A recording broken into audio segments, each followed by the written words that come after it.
Hello mga ka-hunter, Philippine Coin Hunter nga pala. Ito na naman tayo guys sa ating pag-share ng ating collection at the same time nagsasabi tayo ng totoong presyo base sa ating karanasan.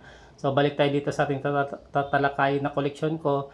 Ito yung Filipino series na naka-blister pack. Pag sinabing Filipino series guys, may taon siyang 1966 hanggang 1974. So nandito yung pinakasikat na 1 peso coin na napakarami.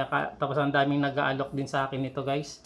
Pero itong presyohan nito, mura lang po ito. Ito, nabili ko lang to siya ng 100 peso, o 100 pesos, di kasama yung 150 na shipping. Pero syempre marami naman ako binili dun sa pinagbilan ko, kaya okay lang din. Siguro re-range siya ng 120. Ayan, yung UNC condition po yan, hindi yan yung gamit na barya guys.